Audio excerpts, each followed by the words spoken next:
C. In the House, it's John Horhn, Senator, Mississippi District 26, Hinds County, Madison counties. Good morning, sir. It's good to have you, my friend. Good morning, Paul. It's good to have you. Madison County just is one of the counties, and we've got a handful of them in the state, certainly over in the Golden Triangle. It's just absolutely exploding in population and jobs. Well, absolutely, and folks can say that it started with the Nissan plant attraction, but I think it really starts with planning and proper preparation. That mega site that they're developing up there now near Amazon is just going bonkers, and there are hints that another big announcement is coming soon. You think it'll happen in the month of January? I have no idea. That's a Joey Deason question. I don't have the answer to that. Joey's going to be as closed-lipped on it until it happens. Over the years, you have to be for confidentiality purposes absolutely. if you're trying to do the recruitment. Absolutely, and there are things that some people know, and you don't want to risk that. I think probably the best example of that was Haley Barbour and Toyota. Haley Barbour caught everybody off guard, even some of the people in the automotive industry across the country. So that confidence and trust the company, whomever it happens to be, has to have with the state. And if you break that, it's not going to happen. It's often a deal breaker. Where do we start here? First of all, your analysis of the day yesterday, and Dean Kirby is the president pro tem, and where do we go from here? Well, there were no surprises with our appointments and elections of different folks involved with the Senate. The president pro tempore was renamed on yesterday from the former pro tem, who Senator Dean Kirby. Dean's done an excellent job. He really is the senator's senator. He's there to take care of us, to make sure that the operation runs well and that members are properly taken care of, and also that the operations of the Senate go smoothly.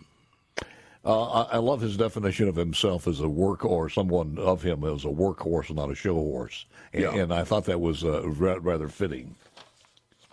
Oh, absolutely. Dean is he keeps his head down and he keeps moving forward. All right, let's talk about this now. What's your analysis of where we are with the latest court rulings on the Capital District? Because I know that that's inclusive of your area. It's one of your passions. It was one of your angst in 23.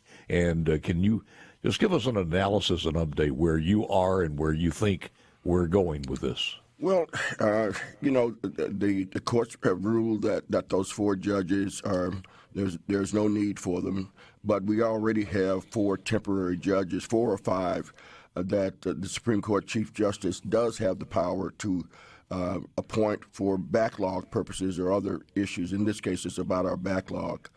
The problem that we've got, and we've got the municipal court approved, so we'll see that start to get put in place. But the problem that we've got with not only the appointed judges but the elected judges is that courthouse. The Hinds County Courthouse is in horrible, horrible shape. There may be 2 courtrooms that can be utilized. It rains in the other courtrooms. There's mold. There are a lot of problems with the building. It needs a new roof. The county says it doesn't have the resources to address those issues, but we've got to deal with the physicality of holding court.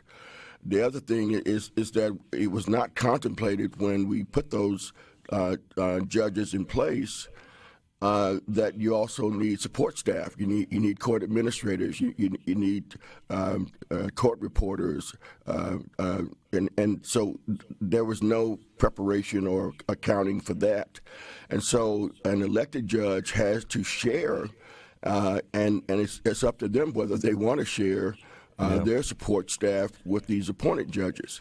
So we're addressing some of the personnel issues in this upcoming session, but we still have to deal with the actual space constraints that we're dealing with now. I understand that we may be retrofitting some areas in the Woolfolk building to be able to allow these judges to hold court there.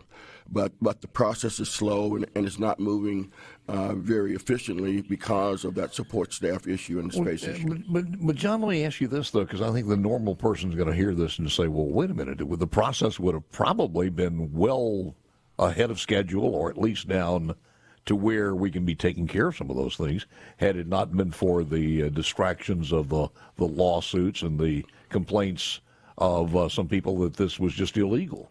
Yeah, well, the lawsuits were a distraction. We could have been well further down the process of solving these problems you just alluded to. You're right. The lawsuits were a distraction, but in the legislation, there was no accounting for support staff when it was originally contemplated. There was just nothing in the budget for it. And on top of that, it's would only that come from the state, or would that come from Hinds County? Support staff would come from the state. No, I'm talking about the funding for this. The support staff and funding for the support staff would come from the state. It would come from the administrative office of courts, the AOC. What about the refurbishing space of the issue, though, facilities? is a real problem, and that's something that really should be accounted for by the county.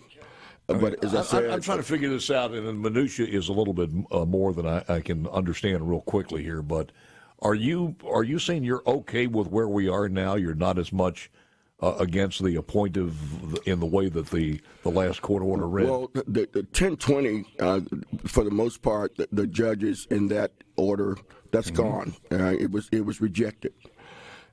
But the Chief Justice of the Supreme Court has the authority to appoint temporary judges for a set period of time to deal with things such as a court backlog. Overload. So the judges that are in place now are under that order, and he has every right to be able to appoint those judges. I was never concerned about the Chief Justice's ability or right to appoint temporary judges for backlogs. The question was, we're appointing these additional judges, so-called, to deal with backlog, and we haven't perfected the system. We're throwing stuff at the wall, but none of it is sticking right now.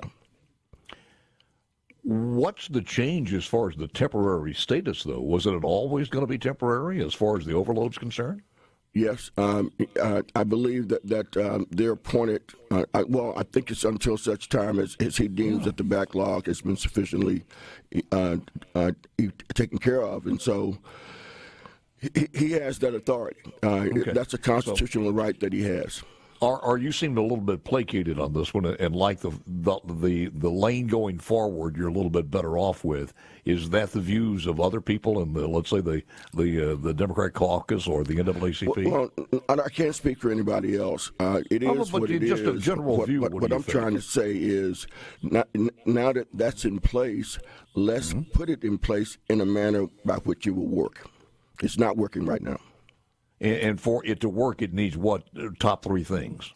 You need additional personnel, and you need adequate space to hold court.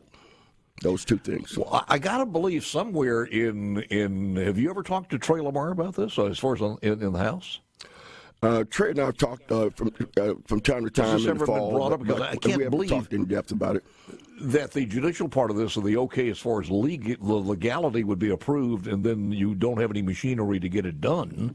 Just stick it out there. It's like the pass a law and don't appropriate the money for it. We often do that in the legislature, unfortunately. Yes, that's been done a lot of times. But I was hoping that if you want to get something done, and certainly address this backlog. We had a 14-year-old kid killed last night in Jackson. 14 years old.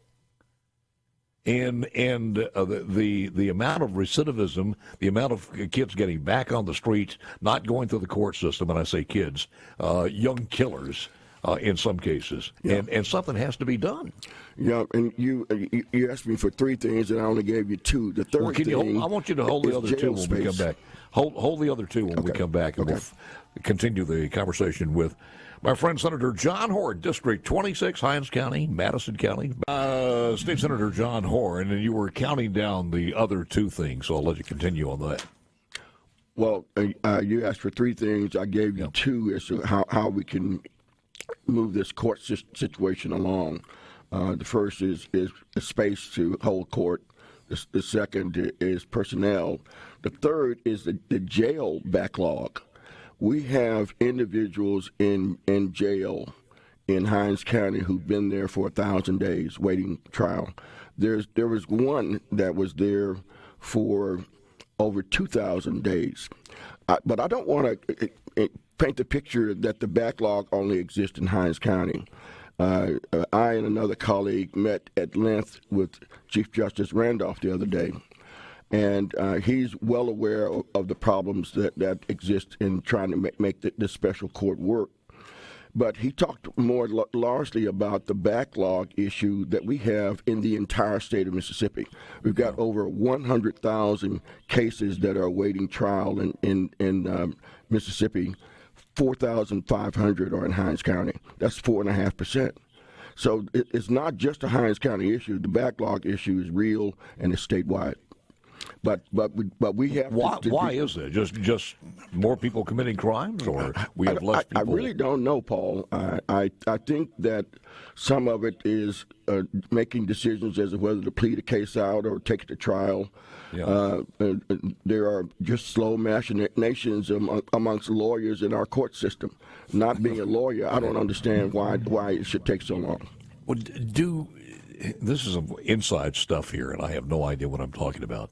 But do the judges sometimes think about this and factor in, we got no place to put this person, and maybe that factors into it one way or the other? Well, there's certainly a domino effect. If you have so much space in a jail, and you're constantly arresting people, but you're under a federal court order to keep the jail at a certain number, you have to start releasing folks on their own recognizance. Some of those folks don't need to be out of jail. Some of them don't need to be in jail as long as they're languishing in jail. So there's a problem and it needs to be fixed. I don't have the solutions to it, but I'm willing to listen. Yeah. I'm not a lawyer either, but whatever happened to the right to a speedy trial? I mean, that's 5.5 years. That's 5.5 years, if you're right. Yeah. Before you go to, come on. Yeah, I don't get. I mean, who pays for that? If you're declared found innocent, who pays for that? Yeah, I don't know, and I do know that there was one case that Justice Randolph mentioned where a person had been detained in Hinds County Jail, and they were awaiting a bed at Whitfield for psych evaluation, and they couldn't get a bed, and the amount of time that they spent in Hinds County Jail was more than the amount of time any sentence that would have been handed down to him. That absolutely is crazy.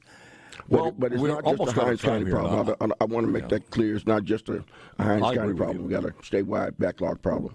What else, before you start dropping bills in the hopper there, what else is on your list to get things done this term? Well, certainly this year. We've got a really serious problem of not having enough affordable housing in the state. The Mississippi Home Corporation does a great job with the resources it's given.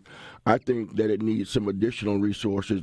We're having a tremendous issue with ensuring affordable homes. For some reason, that has gone through the roof. The cost of materials has gone through the roof, the cost of labor. And I think that the state would be wise if it were to establish its own state-controlled low-income housing tax credit to mirror the federal government's tax credit that comes out of Treasury. And I think that it would not only create jobs, but it would also help solve the problem of not enough affordable housing. So we got to address insurance. And Commissioner Cheney is working on a solution on that. He told me that last night. And we need to consider the state low-income housing tax credit. We have a state new markets tax credit program that mirrors the federal program, and it's worked very well. I think that a state low-income housing tax credit would work equally as well. Yeah. Well, inflation's got a hold on everybody. One other thing we could do is kick this guy out of the White House, but I don't want to go into that one with you right now. We'll do that later. One more thing here: are we gonna see anything as far as Medicaid is concerned, as far as expansion? Any narrative on that at all that makes it to the end of the session? It's no secret that I'm a big advocate for the expansion of Medicaid or creating a statewide healthcare exchange. Mike Cheney had a great idea 12 years ago. It got shut down by Governor Bryant. That's above my pay grade as whether we're going to do it. But the talk that I'm hearing is that we're going to address this healthcare issue in Mississippi in some form or fashion. But that's it. That form or fashion is the big deal then. I mean, because nobody can come up with one thing that takes root that everybody can agree at least a little bit on. Well, the Arkansas model other than what the governor's already done as far as the hospitals. I'm sorry? Other than what the governor's already done as far as the hospitals are concerned. But that's not going to solve the problem. Now, we've got $1 billion that we could be getting from the federal government every year to apply towards health care in the state and the unfunded care that we're providing folks, especially through emergency rooms. So we've got a means to do it. We just have to figure out how to do it. Now, I will tell you this: John Bell Williams was, when he was governor, Medicaid first showed up, and he didn't like it at all. And he assigned 2 young, bright doctors to evaluate the program and bring him a recommendation back. And they came back and said, Governor, not only should we accept this program, but we'd be foolish if we did not. One of those guys was one Alton Cobb, who went on to become our legendary state health officer. And Dr. Cobb, through his efforts, was able to get the handle on a lot of issues that have been nagging Mississippi. I just think that we've got to get some smart guys in the room to figure out how to get this done. And my understanding is we have, 900,000 people, or maybe more than that now on Medicaid? About 900,000, yeah. 900,000. And they've been there generationally now for several generations. Mm-hmm. And we want to add how many more? 200 to 300,000 more? About 300,000. But there are ways that we can do it, I think, that won't give us as big of a hit on the state's coffers. Our own state economist has said that the jobs that will be created and the state income tax that will be generated will more than cover the state match. So in other words, using taxpayers' dollars to further economic growth. We do it all the time, Paul. In healthcare and free healthcare? No, but we do it in other aspects of economic development. Oh, that's with industry, though. That's incentives. Yeah, but the health care is also all right. Well, okay, but what? Well, all right. We got a claw. Hey, it's great. I'm glad you opened this. We have something called a clawback, don't we? Well, and if we put a good contract together with Nissan or Toyota, let's have a clawback with Medicaid. If you get healthier and you get off of it and you find a better job or you lose weight, but Paul, that's the way it works right now. If you make more money than what Medicaid allows for, you get kicked off the program. We want folks to get kicked off the program. How many people have been kicked off? I mean, it's a low percentage of people. I cannot tell you how many folks are on Medicaid, no longer on Medicaid who once were. Do you have a problem, John, with this, though? First of all, I don't have a problem with people who are qualified to be on it. I really don't. But when you look at 40,000 people, 42,000 people did not return to the workforce in Mississippi after the pandemic. 42,000 people. We have 42,000 less. And we are number one in the United States of America, percent of population, that have more people deciding not to work. Able-bodied people who could work, should be working, but have decided not to be in the workforce. Well, there are rules and regs about who can get on Medicaid. Just because an able-bodied man will have a hard time getting on Medicaid. There just are rules that will prevent that. We have face-to-face now. Program. We've got 1,700 people last time I looked on the TANF program. Yeah. Do we have face-to-face interviews for the qualification to get on Medicaid? Yes, we do. We do still have that? Yeah. Because that was a big contention several years ago. Yeah. John, it's always good. I look forward to having you back on during the session when we get heated and rolling. Anytime, give us a call, and we'll get you back on. Well, Paul, the debate is always spirited. I enjoy it. So do I, sir. Thank you so very much. Senator John Horhn, Mississippi District 26, Hinds County.